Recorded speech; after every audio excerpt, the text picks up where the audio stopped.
हर हर महादेव। मित्रों, क्या आपने कभी सोचा है, ईश्वर ने इस दुनिया में किसी को अमीर, किसी को गरीब, किसी को सुखी और किसी को दुखी क्यों बनाया? क्यों किसी के हिस्से में सिर्फ हंसी आती है और किसी के जीवन में आंसू ही लिखे होते हैं? आखिर किसने तय किया ये फर्क? मित्रों, एक बार कैलाश में भगवान शिव और माता पार्वती विराजमान थे।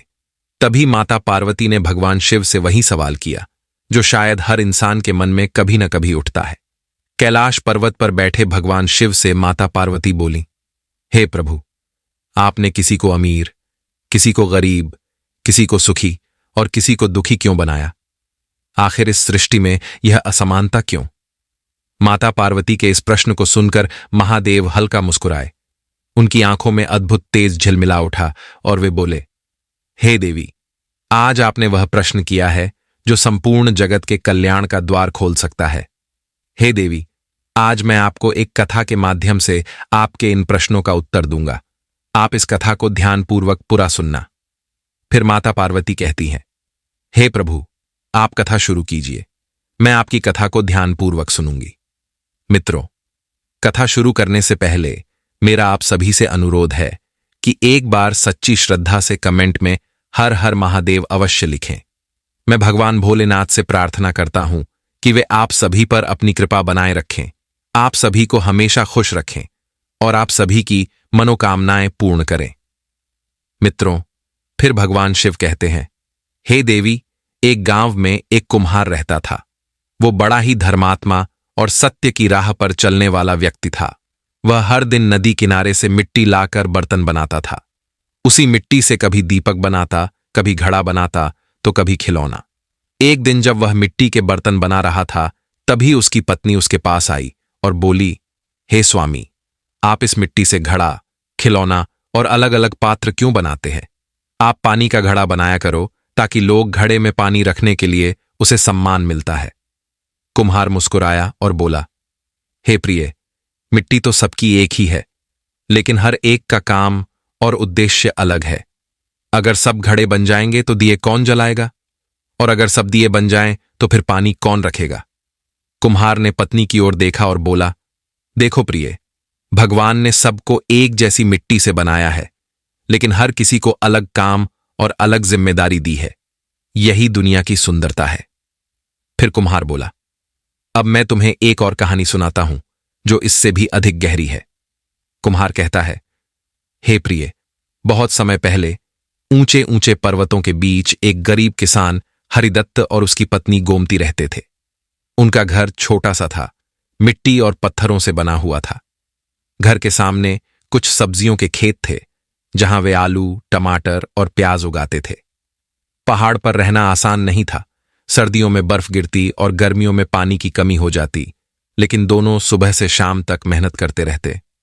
उनका जीवन सादा था, न कोई नौकर, न बड़ी जमीन, बस 2 जोड़ी कपड़े, कुछ अनाज की बोरियां और एक दूसरे का साथ। दोनों का सबसे बड़ा सपना था कि उन्हें एक संतान मिले जो बुढ़ापे में उनका सहारा बने। रात को जब दोनों खेत से लौटते तो अक्सर घर में पास बैठकर बातें करते। गोमती कहती, कितना अच्छा होता अगर हमारा भी एक बच्चा होता। वो बड़ा होकर खेतों की देखभाल करता, राजा को लगान भर आता और हम दोनों चैन से आंगन में बैठकर दिन बिताते। पत्नी की ये बात सुनकर हरिदत्त मुस्कुरा देता, लेकिन उसके मन में भी वही टीस थी। वह जानता था कि अब उनकी उम्र उस पड़ाव पर है जहां संतान मिलना कठिन है, पर उम्मीद अब भी बाकी थी। एक दिन दोनों ने निश्चय किया कि वे नदी किनारे शिव मंदिर में जाएंगे। अगले दिन सुबह सुबह वे पहाड़ी रास्ते से उतरते हुए नदी किनारे पहुंचे। वहां एक छोटा सा देवस्थान था, जहां पत्थरों पर घी के दीपक जल रहे थे और जल की हल्की सरसराहट सुनाई दे रही थी।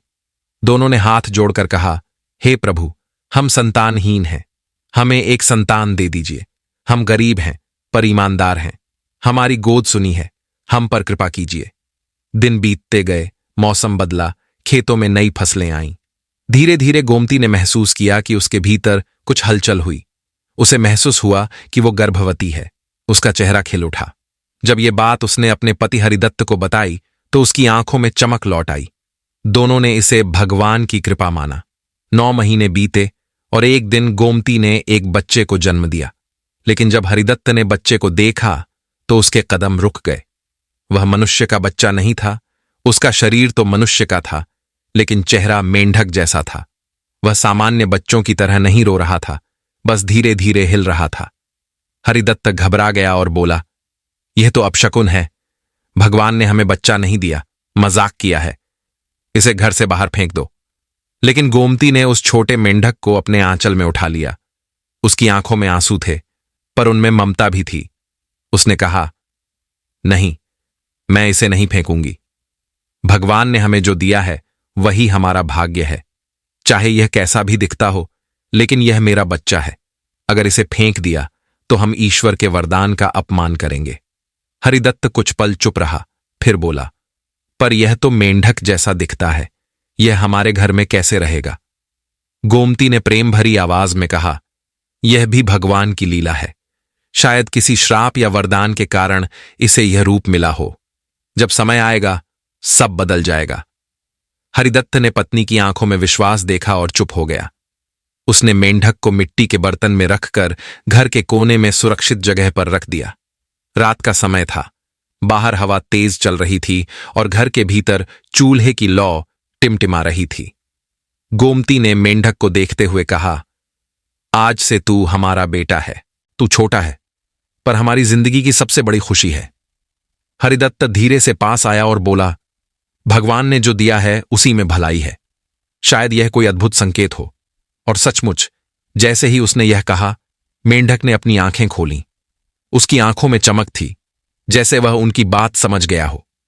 वह धीरे से बोलने लगा, उसकी आवाज में मानो कोई अर्थ छिपा था। गोमती मुस्कुराई और बोली, देखो, ये तो बोल भी रहा है। हरिदत्त ने आश्चर्य से देखा। उस मेंढक में सचमुच कुछ अनोखा था। उसकी आंखें सामान्य नहीं थीं, उनमें चेतना थी, जैसे कोई रहस्य छिपा हो। उस रात के बाद वह मेंढक उनके घर का हिस्सा बन गया और दोनों ने उसे अपने बेटे की तरह पाला। 3 साल बीत गए। वह छोटा मेंढक अब थोड़ा बड़ा हो गया था। वह अपने माता पिता के साथ उसी मिट्टी के घर में रहता था। हर सुबह उसकी मां खेतों में काम करने जाती और पिता हल चलाते। मेंढक दिन भर यह सब देखता, कैसे उसके बूढ़े माता पिता सुबह से शाम तक मेहनत करते हैं। उनके पैरों में छाले पड़ जाते हैं, हाथों में फपोले हो जाते हैं, फिर भी वे मुस्कुराते रहते हैं। एक दिन जब मां थकी हुई घर लौटी, मेंढक उसके पास आया। उसकी आंखों में चमक थी, जैसे कुछ बड़ा सोच रहा हो। उसने धीरे से कहा, मां, अब मैं बड़ा हो गया हूं। मैं तुम्हें आराम देना चाहता हूं। अब तुम खेतों में इतनी मेहनत मत किया करो। मां मुस्कुराई और बोली, अरे बेटा, तू मेंढक है, तू भला क्या कर पाएगा? हमारे नसीब में मेहनत लिखी है। तू बस हमारे साथ रह और खुश रह। मेंढक बोला, नहीं मां, अब मैं कुछ बड़ा काम करूंगा। मैं राजा की बेटी से शादी करूंगा। यह सुनते ही मां हैरान रह गई। उसने कहा, क्या कहा तूने? राजा की बेटी से शादी? अरे बेटा, मजाक मत कर। तू एक मेंढक है। राजा की बेटी तुझसे शादी नहीं करेगी। वो तो सुंदर है, राजमहल में पली हुई लड़की है, और तू एक छोटा सा जीव है जिसे लोग बस कीड़ा समझते हैं। मेंढक ने बीच में ही कहा, मां, मैं मजाक नहीं कर रहा, मैं सच कह रहा हूं। राजा की 3 बेटियां हैं और मैं उसी से शादी करूंगा जो सबसे दयालु होगी, जो तुम्हारी तरह गरीबों से प्रेम करेगी। मां ने उसकी बात को हंसी में टालते हुए कहा, जाओ जाओ, चुपचाप सो जाओ। सपने में राजा की बेटी से शादी कर लेना। लेकिन मेंढक ने दृढ़ स्वर में कहा, नहीं मां, कल मैं सच में राजा के महल जाऊंगा। तुम मेरे लिए एक बड़ी रोटी बना देना। मैं उसे साथ लेकर जाऊंगा और भगवान की दया से वही अपना भाग्य आजमाऊंगा। मां ने सोचा, बच्चे का मन रखने में भला क्या हर्ज है। उसने अगले दिन सुबह सुबह चूल्हा जलाया और एक बड़ी सी रोटी सेंकने लगी। रोटी बनाते हुए वह सोच रही थी, कैसा अजीब बेटा है मेरा। लेकिन अगर उसके मन में इतना साहस है तो शायद भगवान ने कुछ सोच रखा हो। रोटी तैयार हुई। मां ने उसे कपड़े में बांधा और कहा, लो बेटा, इसे अपने थैले में रख लो, लेकिन ध्यान रखना, रास्ते में किसी से झगड़ा मत करना। राजा के दरवाजे पर कोई तुम्हें भूत प्रेत समझकर राख ना डाल दे। मेंढक मुस्कुराया और बोला, मां, तुम चिंता मत करो, मैं कोई साधारण मेंढक नहीं हूं, मैं सब संभाल लूंगा। इतना कहकर उसने छोटी सी थैली अपने कंधे पर लटकाई और राजमहल की तरफ चल पड़ा। पहाड़ी रास्ता कठिन था, लेकिन वो बिना रुके आगे बढ़ता गया। उसका दिल भरा हुआ था, थोड़ा डर भी था, थोड़ा उत्साह भी। वह सोचता जा रहा था, अगर भगवान ने चाहा तो आज मेरी किस्मत बदल जाएगी। काफी देर बाद वह राजा के विशाल महल के दरवाजे पर पहुंचा।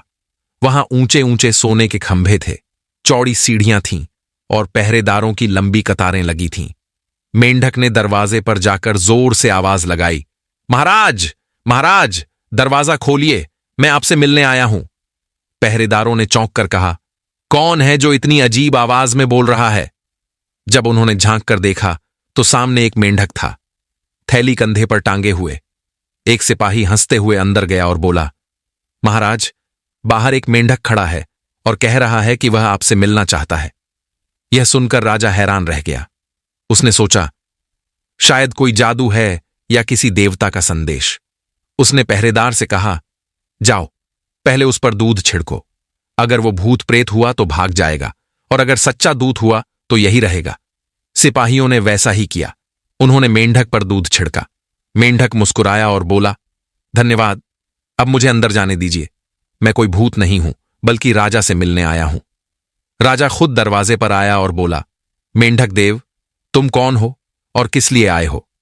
मेंढक ने आदरपूर्वक कहा, महाराज, मैं कोई देवता नहीं, एक साधारण मेंढक हूं, लेकिन मैं आपकी 3 बेटियों में से सबसे दयालु बेटी से विवाह करना चाहता हूं।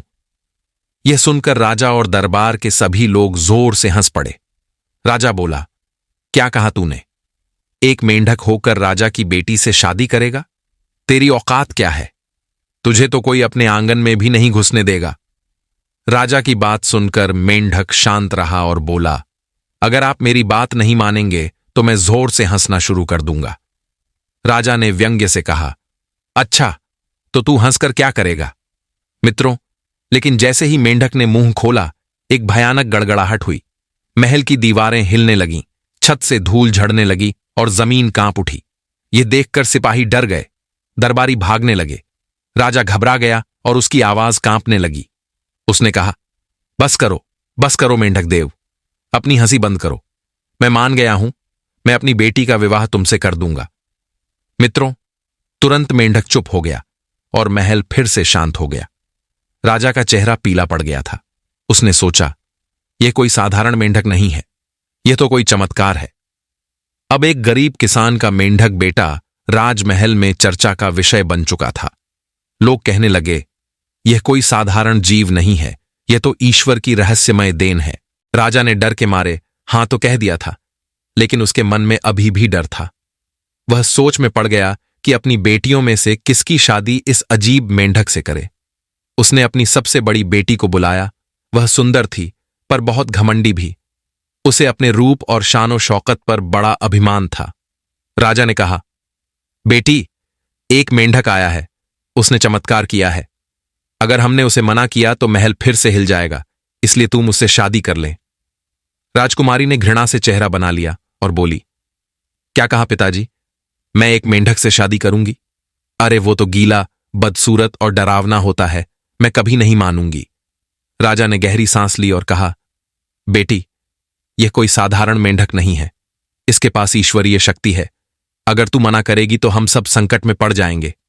राजकुमारी मजबूरी में राजी हो गई, पर मन से नहीं। अगले दिन मेंढक दरबार में आया और बोला, महाराज, मैं आपकी बेटी को अपने घर ले जाना चाहता हूं। राजा ने अपनी बड़ी बेटी को विदा कर दिया। दोनों को 2 घोड़े दिए गए, एक राजकुमारी के लिए और दूसरा दहेज के सामान के लिए। राजकुमारी ने चुपचाप घोड़े पर बैठते हुए मन में कहा, देखती हूं कब तक यह मेंढक मुझसे पति कहलाएगा। रास्ता लंबा था। मेंढक आगे आगे चलता जा रहा था और राजकुमारी पीछे पीछे घोड़े पर बैठी थी।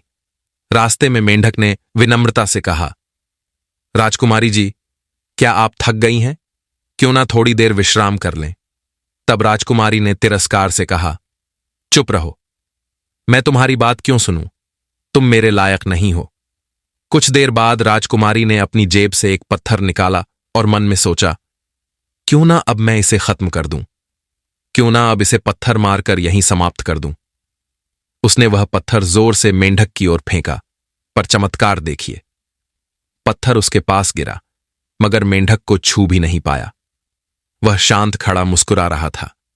राजकुमारी ने दूसरा पत्थर उठाया, पर इस बार उसका हाथ कांप गया। मेंढक ने शांत आवाज में कहा, राजकुमारी, हमारे भाग्य में साथ रहना नहीं लिखा है। तुम लौट जाओ, क्योंकि दया रहित हृदय प्रेम का घर नहीं होता। यह सुनकर राजकुमारी का चेहरा शर्म से झुक गया। वह पलटी और वापस महल लौट आई। जब राजा ने देखा कि उसकी बड़ी बेटी लौट आई है, तो उसने क्रोध से कहा, बेटी, तू क्यों लौट आई? तुझे पता नहीं यह मेंढक कौन है? राजकुमारी बोली, पिताजी, वो मेंढक बहुत चालाक है, मैं उसके साथ नहीं रह सकती। राजा ने मजबूर होकर अपनी दूसरी बेटी को बुलाया। वह पहली से थोड़ी कम घमंडी थी, पर उसके मन में भी अहंकार था। उसने कहा, ठीक है, मैं जाकर कोशिश करती हूं, लेकिन अगर वह मुझे तंग करेगा तो मैं वापस चली आऊंगी। दूसरे दिन वह भी मेंढक के साथ निकल पड़ी। रास्ते में मेंढक ने कहा, राजकुमारी जी, धीरे धीरे चलिए, रास्ता कठिन है। राजकुमारी ने हंसकर कहा, मैं एक मेंढक से सलाह क्यों लूं? तुम अपनी चाल संभालो, मैं अपनी। थोड़ी देर बाद उसने भी अपनी जेब से एक बड़ा पत्थर निकाला और मेंढक पर फेंक मारा, लेकिन हुआ वही। पत्थर उसके पास तो गिरा, पर उसे छू नहीं सका। यह देखकर मेंढक मुस्कुराया और बोला, राजकुमारी, अब तुम भी अपने घर लौट जाओ, हमारे भाग्य में साथ रहना नहीं लिखा है। राजकुमारी का चेहरा गुस्से से लाल पड़ गया और वह पलटकर अपने पिता के महल लौट आई। राजा बहुत परेशान हो गया था। उसने सोचा, अब मैं क्या करूं? यह मेंढक फिर नाराज हो जाएगा। तब उसने अपनी सबसे छोटी बेटी को बुलाया। यह बेटी बाकी दोनों से बिल्कुल अलग थी। वह विनम्र, दयालु और सरल स्वभाव की थी।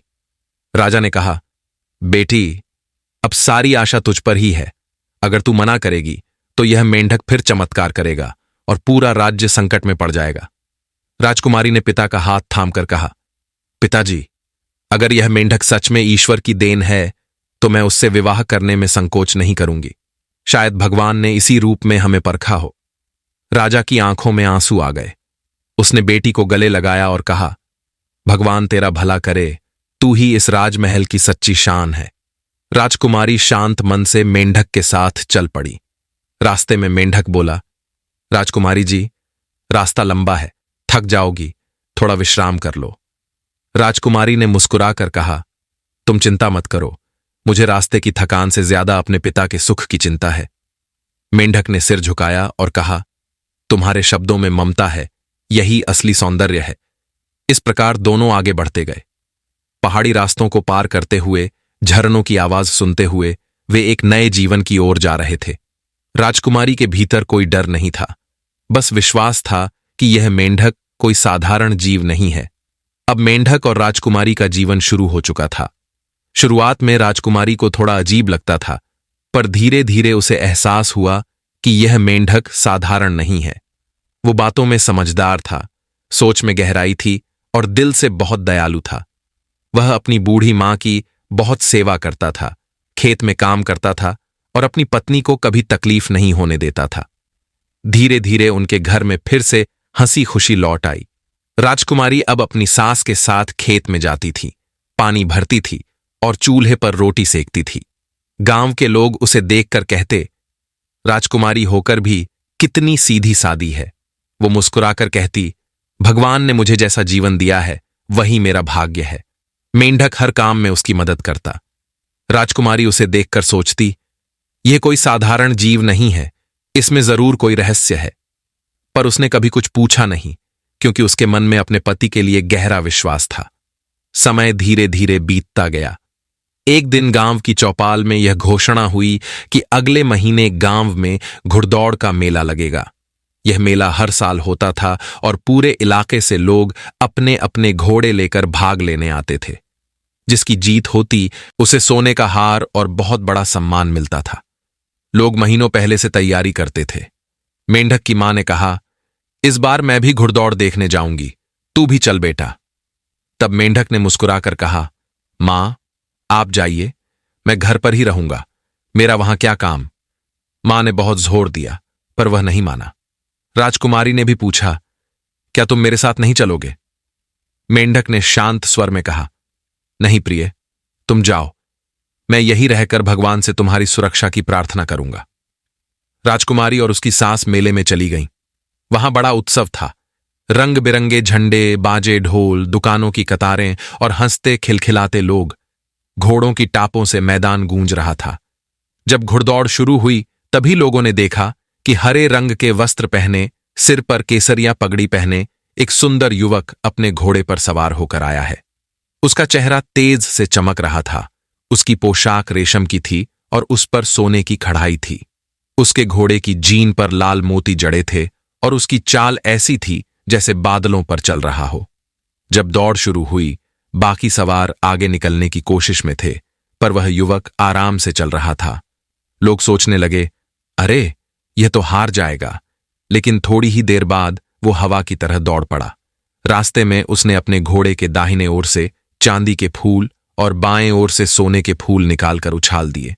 भीड़ के लोग उन फूलों को पकड़ने लगे, बच्चे खुशी से कूदने लगे और देखते ही देखते वह सबसे पहले मंजिल तक पहुंच गया। लोग तालियां बजाने लगे, सब उसकी तारीफ कर रहे थे।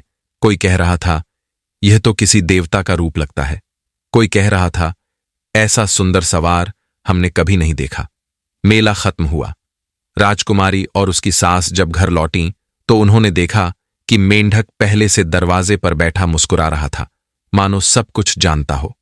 राजकुमारी ने पूछा, तुम्हें कैसे पता चला कि हरे कपड़ों वाला युवक जीत गया है? मेंढक बोला, मैंने सुना है, शायद हवा ने मुझे खबर दे दी। और फिर मुस्कुरा दिया। राजकुमारी को थोड़ा अजीब लगा, पर उसने कुछ कहा नहीं। अगले साल फिर वही मेला लगा। इस बार भी वही हरा घुड़सवार आया, पहले से भी ज्यादा सुंदर कपड़ों में। उसने फिर से सोने चांदी के फूल बरसाए, 3 कबूतरों का शिकार किया और एक बार फिर दौड़ जीत गया। गांव के लोग मंत्रमुग्ध थे। राजकुमारी सोच में पड़ गई, यह कैसे हो सकता है? हर बार वही युवक जीतता है और मेरे पति को पहले से सब पता होता है। कहीं ये दोनों एक ही तो नहीं है? तीसरे साल जब घुड़दौड़ का समय आया तो राजकुमारी ने कहा, मां, आज मेरा सिर दर्द कर रहा है, आप जाइए, मैं घर पर ही रहूंगी। सास ने कहा, ठीक है बेटी, तू आराम कर। जैसे ही वे दोनों चली गईं, राजकुमारी धीरे से उठी और घर के हर कोने में खोजबीन करने लगी।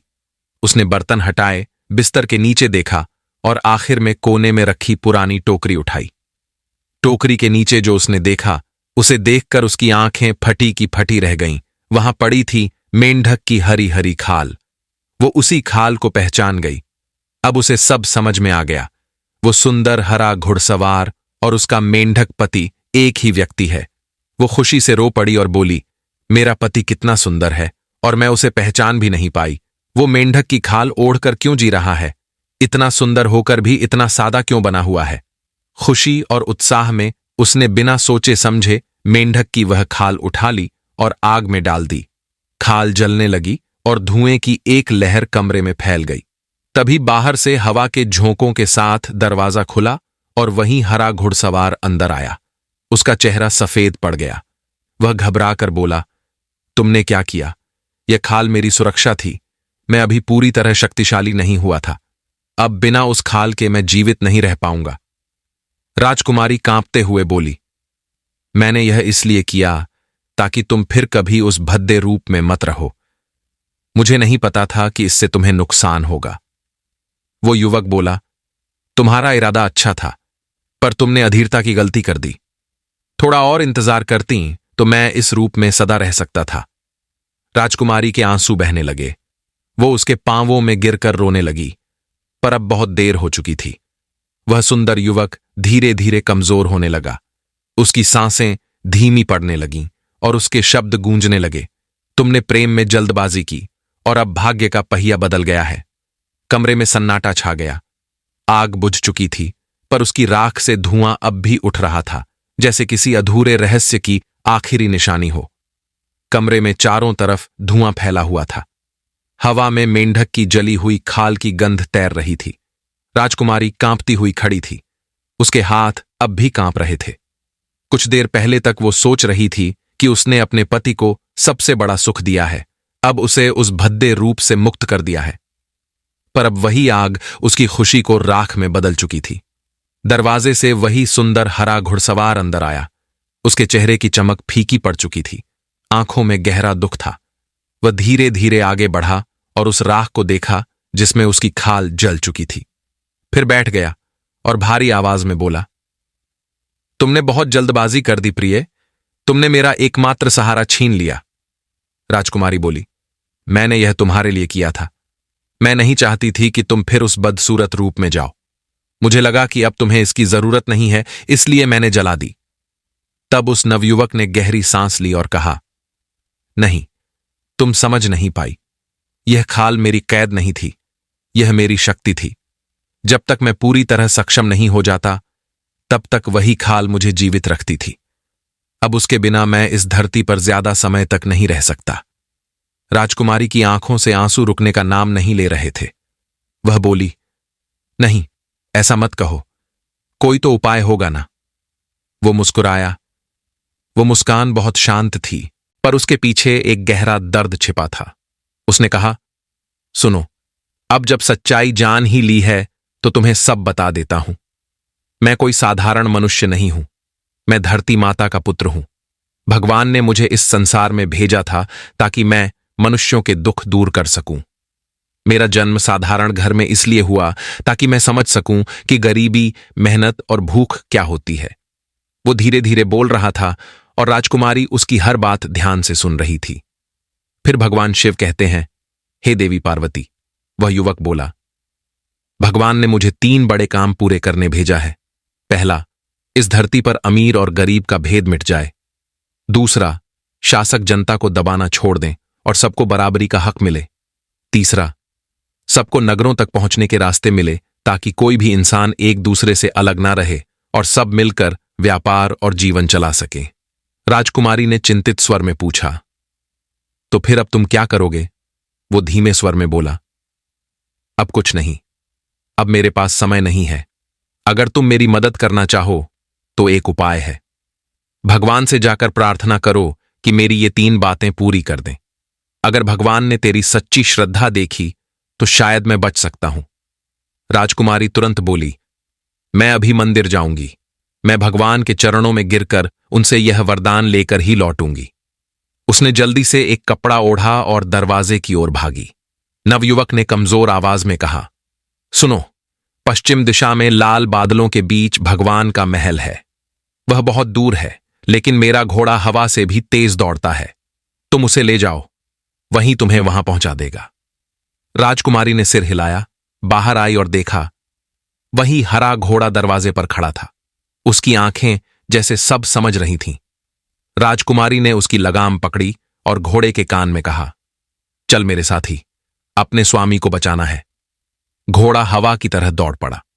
राजकुमारी का आंचल उड़ रहा था, बाल बिखर रहे थे, पर उसके चेहरे पर एक ही भाव था, प्रार्थना का संकल्प। वह पहाड़ों, नदियों, जंगलों और बादलों के बीच से गुजरती चली गई। आखिरकार दूर आकाश में लाल रोशनी चमकी। वो थी भगवान के महल की। महल सोने की तरह चमक रहा था, बादलों पर टिका हुआ था। वहां पहुंचकर राजकुमारी ने घोड़े से उतरकर भगवान श्री हरि के चरणों में सिर झुका दिया। वह रोते हुए बोली, हे प्रभु, मेरे पति धरती माता के पुत्र हैं। वे लोगों की भलाई के लिए इस दुनिया में आए हैं। उन्होंने किसी का बुरा नहीं किया, उन्होंने सबका भला चाहा है। कृपया उनके अधूरे काम पूरे कर दीजिए, गरीबी मिटा दीजिए, अन्याय खत्म कर दीजिए और लोगों को एक दूसरे से मिलने के रास्ते दीजिए। भगवान शांत स्वर में बोले, तेरी प्रार्थना सच्ची है बेटी, तेरे आंसू पवित्र हैं, इसलिए मैं तेरी 3 बातें मानता हूं।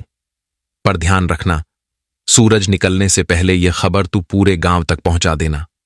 अगर लोगों ने यह बात नहीं जानी तो सब व्यर्थ हो जाएगा और तेरे पति फिर जीवित नहीं रह पाएंगे। राजकुमारी ने हाथ जोड़कर कहा, मैं वचन देती हूं प्रभु, सूरज निकलने से पहले मैं यह बात सबको बता दूंगी। भगवान ने आशीर्वाद दिया। राजकुमारी तुरंत अपने घोड़े पर बैठी और हवा की तरह वापस दौड़ी। रास्ता लंबा था, पर उसके भीतर आग थी, अपने पति को बचाने की। घोड़ा बादलों को चीरता हुआ आगे बढ़ता गया। कहीं बिजली चमकी, कहीं हवा का झोंका आया, पर वह न रुकी न थकी। उसके मन में बस एक ही बात थी, मुझे सूरज उगने से पहले अपने लोगों को यह खबर देना है, वरना मेरे पति सदा के लिए खो जाएंगे। उसकी आंखों से आंसू बह रहे थे, पर उनमें डर नहीं था, सिर्फ प्रेम था। वो प्रेम जो जान देने पर भी नहीं मिटता। उधर उसके घर में वही हरा घुड़सवार जमीन पर गिरा पड़ा था। उसकी सांसें अब धीमी थीं। उसकी मां सिरहाने बैठी रो रही थी। उसकी आंखें अब भी अपनी पत्नी की राह देख रही थीं। वो बुदबुदा रहा था, अगर वह समय पर लौटी तो धरती पर न्याय और समानता लौट आएगी। आसमान में लालिमा फैलने लगी। राजकुमारी की दौड़ अब जीवन मृत्यु की सीमा पर पहुंच चुकी थी। वह अपने पति की सांसों से लड़ रही थी, समय से जंग कर रही थी। भगवान ने जो वरदान दिया था वही अब उसकी सबसे बड़ी परीक्षा बन गया था।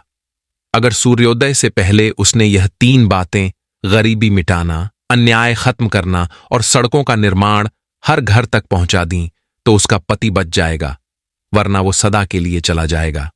घोड़ा हवा की तरह भागता रहा। राजकुमारी बार बार भगवान का नाम लेती, हे प्रभु, मुझे ताकत दो, मेरे पति को मत छीनो।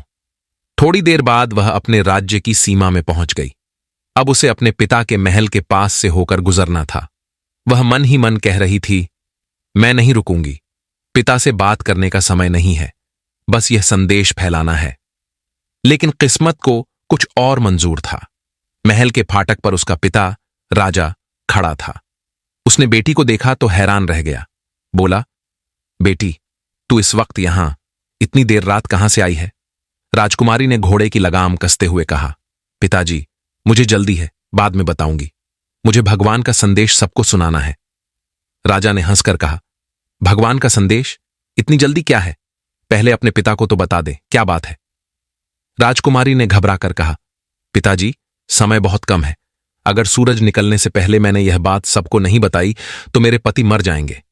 राजा गंभीर होकर बोला, ठहरो बेटी, मैं राजा हूं, पहले मुझे तो बताओ, भगवान ने क्या कहा? राजकुमारी ने रोते हुए कहा, भगवान ने कहा है, अमीर गरीब का भेद मिट जाना चाहिए। शासक लोग आम जनता को सताना बंद करें और हर गांव नगर को जोड़ने वाले रास्ते बने, ताकि सब साथ जी सकें। राजा ने माथा पकड़ लिया और बोला, अगर गरीब और अमीर एक जैसे हो गए तो मैं राजा कैसे रहूंगा? मेरे राज्य की व्यवस्था बिगड़ जाएगी। ये बातें तो मूर्खता हैं, भगवान ऐसा आदेश नहीं दे सकते। राजकुमारी ने कहा, पिताजी, भगवान ने कहा है कि ये 3 बातें पूरी होंगी तभी दुनिया खुशहाल होगी। कृपया मुझे जाने दीजिए। राजा ने घोड़े की लगाम पकड़ ली और बोला, नहीं बेटी, मैं तुझे नहीं जाने दूंगा। तू अपने पति के चक्कर में मेरे राज्य की नींव हिला देगी। राजकुमारी की आंखों से आंसू बहने लगे। वो गिड़गिड़ाई, पिताजी, कृपा करके मुझे मत रोकिए, मेरे पति की जान दांव पर है। तभी आसमान में पहली लालिमा दिखी। राजकुमारी ने ऊपर देखा, सूरज निकलने वाला था। वह पूरी ताकत से चिल्लाई, पिताजी, छोड़िए मुझे, मुझे जाना है। लेकिन राजा बोला, पहले मेरे सवालों के जवाब दो। राजकुमारी के दिल में जैसे किसी ने आग लगा दी। वो रोती हुई बोली, आप समझ नहीं रहे, अगर मैं देर कर गई तो मेरा पति मर जाएगा और उसके साथ यह धरती भी रोएगी। उसने घोड़े को जोर से कोड़ा मारा। घोड़ा झटका खाकर उछला। राजा की पकड़ छूट गई और वो पीछे गिर पड़ा। राजकुमारी बिजली की तरह दौड़ पड़ी। अब सूरज का आधा गोला निकल चुका था। आकाश सुनहरी हो गया था। राजकुमारी का दिल तेज धड़क रहा था। बस कुछ घर बाकी थे, बस कुछ पल बाकी थे। लेकिन समय किसी के लिए नहीं रुकता। जब वह अपने घर पहुंची तब सूरज पूरी तरह उग चुका था। उसने दरवाजा खोला। अंदर उसका पति जमीन पर पड़ा था। उसकी सांसें थम चुकी थीं। उसकी सास आंसू बहा रही थी और कह रही थी, बेटी, देर हो गई, बहुत देर हो गई। राजकुमारी के पैर वहीं जम गए। उसने अपने पति का सिर गोद में रखा और फूट फूट कर रोने लगी। मैं लौट आई थी, लेकिन समय नहीं रुका। वो रोती रही तब तक जब तक उसकी आवाज टूट नहीं गई। फिर धीरे धीरे उसने अपने पति के सीने पर सिर रख दिया और बोली, अगर तुम नहीं हो तो मेरा जीना भी बेकार है। कहते हैं उसी क्षण भगवान ने दया दिखाई। धरती कांप उठी और जहां राजकुमारी बैठी थी वहीं वो पत्थर की मूर्ति बन गई। आज भी उस जगह पर एक पत्थर की आकृति है जिसमें एक स्त्री अपने पति की कब्र के पास सिर झुकाए बैठी है। लोग कहते हैं कभी कभी रात के सन्नाटे में वहां से एक धीमी आवाज आती है, हे भगवान, सबको समानता दो, अन्याय मिटाओ और मानवता को जिंदा रखो। वो आवाज किसी और की नहीं, उसी पत्थर बनी पत्नी की होती है जिसका प्रेम कभी नहीं मरा, जो आज भी अपने पति के लिए प्रार्थना कर रही है। उसकी आंखों से अब आंसू नहीं गिरते, पर उस पत्थर की सतह पर जब सुबह की ओस चमकती है तो लगता है जैसे वो अब भी रो रही हो, धरती के हर जीव के लिए, मानवता के लिए, प्रेम की अमृता के लिए। मित्रों, फिर भगवान शिव कहते हैं, हे देवी, ईश्वर ने किसी से भेदभाव नहीं किया। उन्होंने बस अलग अलग जिम्मेदारियां दी हैं, पर इंसान तुलना करने लगता है और यही दुख की जड़ है। फिर भगवान शिव कहते हैं, हे देवी, पहली बात, हर कोई किसी काम के लिए बना है, किसी की भूमिका छोटी नहीं होती। दूसरी बात, तुलना किसी से मत करो, क्योंकि दूसरों से तुलना करने से दुख बढ़ता है, पर अपने काम से प्रेम करने से सुख बढ़ता है। तीसरी बात, मेहनत करो पर शिकायत मत करो, जितनी मेहनत करोगे उतना जीवन सुधरेगा। चौथी बात, दूसरों की मदद करो, क्योंकि जब हम दूसरों का भला करते हैं तो भगवान हमारे रास्ते आसान कर देते हैं। और पांचवी बात, कृतज्ञ रहो, जो मिला है उसके लिए शुक्रिया कहो और जो नहीं मिला उसके लिए कोशिश करो। हे देवी, जो भी मनुष्य इन 5 बातों को समझ लेगा उसके जीवन में कभी दुख नहीं आएगा, जीवन में हमेशा वह खुश रहेगा। फिर भगवान शिव कहते हैं, हे देवी, अब मैं आपके प्रश्नों का उत्तर देता हूं। फिर भगवान शिव मुस्कुराते हुए बोले, देवी, ये संसार एक कर्म भूमि है। यहां हर आत्मा अपने कर्मों के अनुसार जन्म लेती है। किसी को अमीरी इसलिए मिली क्योंकि उसने पिछले जन्मों में दान दिया, और किसी को गरीबी इसलिए मिली ताकि वह दूसरों के दुख को समझ सके। सुख और दुख, अमीरी और गरीबी, ये सज्जा नहीं, अनुभव है। जो सुख में विनम्र रहना सीख लेता है और दुख में धैर्य रखता है, वही मोक्ष के द्वार तक पहुंचता है। माता पार्वती ने पूछा, प्रभु, पर क्या यह न्याय है? कोई जन्म से ही दुखी और कोई जन्म से ही सुखी? भगवान शिव बोले, देवी, बीज एक ही होता है, पर फल उसी के अनुसार आता है जैसे कर्म किया गया हो। जिस किसान ने मेहनत की वही फसल काटता है। पर याद रखो, मैं किसी के साथ भेदभाव नहीं करता। मैं तो हर आत्मा को समान अवसर देता हूं, फर्क सिर्फ उनके कर्मों में होता है। कुछ लोग मेहनत में आस्था रखते हैं तो कुछ भाग्य को दोष देते रहते हैं। जो कर्म करता है वही अपने भाग्य को बदल देता है। माता पार्वती ने विनम्रता से कहा, तो क्या दुख किसी के जीवन में जरूरी है प्रभु? महादेव मुस्कुराए, हां देवी, दुख ही वह अग्नि है जो आत्मा को शुद्ध करती है। अगर इंसान को सिर्फ सुख मिले तो वह कभी भगवान को याद नहीं करेगा। दुख ही उसे भीतर की सच्चाई तक पहुंचाता है। जब मनुष्य टूटता है तभी वह अपने भीतर के ईश्वर को पहचानता है। इसलिए सुख और दुख, अमीरी और गरीबी, सब जीवन के शिक्षक हैं। जो इनसे सीख लेता है वही जीवन का रहस्य समझ लेता है। माता पार्वती ने सिर झुकाया और बोली, प्रभु, अब समझ में आया, संसार में कोई अन्याय नहीं, बस कर्मों की लीला चल रही है। भगवान शिव ने मुस्कुराकर कहा, देवी, यही सत्य है। जब मनुष्य कर्म करते हुए संतुलन सीख लेगा, तब अमीरी गरीबी, सुख दुख सब मिट जाएगा, क्योंकि तब हर हृदय में भगवान का वास होगा। मित्रों, आज की ये वीडियो आपको अच्छी लगी हो तो हमारे चैनल को सब्सक्राइब अवश्य करें। मिलते हैं अगली वीडियो में। आप अपना ख्याल रखें।